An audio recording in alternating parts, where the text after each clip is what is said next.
আসসালামু আলাইকুম দর্শক মণ্ডলী, পরম করুণাময় মহান আল্লাহ তাআলার নামে শুরু করছি কৃষি বিষয়ক তথ্য, অর্থাৎ কৃষকের দুর্দশা।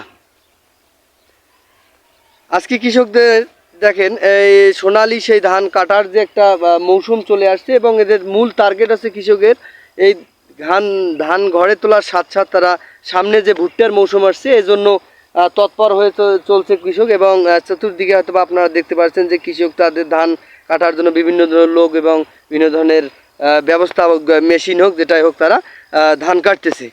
এবং এই ধান কাটার পরবর্তী সময়ে তারা ভুট্টা চাষের জন্য, অর্থাৎ ভুট্টা যে পরবর্তী আমাদের সিজনটা, এইটা ভুট্টার জন্য তারা উদ্বুদ্ধ এবং ভুট্টা তারা চাষ করার জন্য প্রয়োজনীয় পদক্ষেপ নেবে।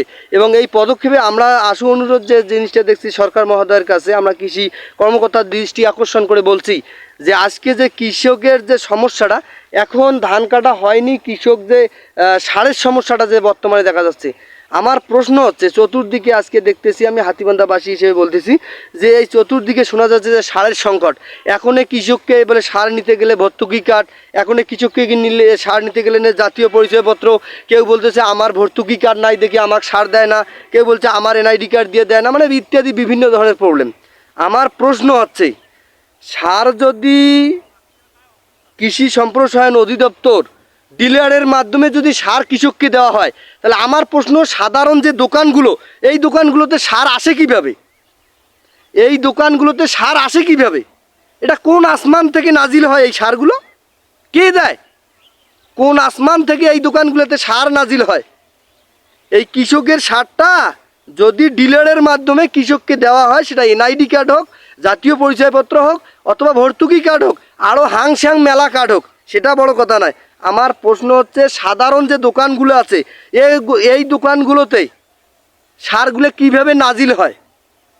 কে দেয় এই সারগুলা? তাহলে এই ভণ্ডামিটা আসলে কোথায়? এই রাঘব বোয়ালটা কোথায় থেকে কাজ করতেছে? এটা যদি আমরা ধরতে না পারি, এই জাতিকে এই প্রশ্নের উত্তর কেউ কোনোদিন দিতে পারবে না। তাছাড়া বিশেষ করে হাতীবান্ধা পাটগ্রামের এই রাঘব বোয়ালদের অর্থ আপনারা কখনোই ধরতে পারবেন না। হ্যাঁ, ধরতে পারবেন সম্ভবত, আমার যতটুকু দৃষ্টি।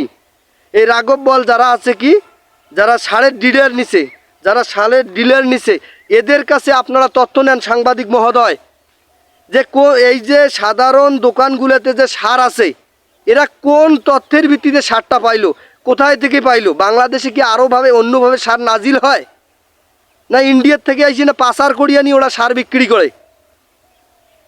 সারের সিন্ডিকেটটা কে তৈরি করতেছে এটা বুঝতে হবে আগে আমাদের। এখন ওরা কিভাবে সার দিচ্ছে এই সাধারণ দোকানদেরকে, কিভাবে সারটা তারা দিচ্ছে, তাহলে এটা আমাদেরকে জানতে হবে না?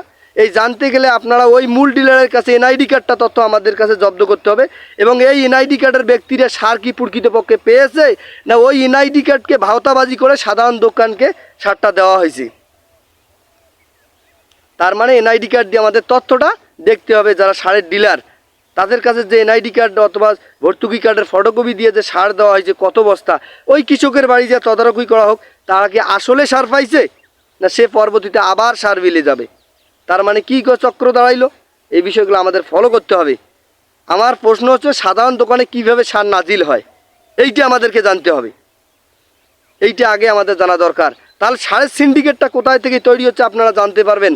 সাংবাদিক মহল দৃষ্টি আকর্ষণ করে বলছি, কৃষকের যদি ভালোবাসা চান, কৃষকের যদি সঠিক তথ্য উপস্থাপন করতে চান, সঠিক কথা বলবেন, সঠিক পথে আগাবেন। কোন পথে গেলে তথ্যটা আমরা সঠিকভাবে জানতে পারবো, এটা আমাদের জানা দরকার। এই বলে আমি আমার বক্তব্য শেষ করছি। আল্লাহ হাফেজ।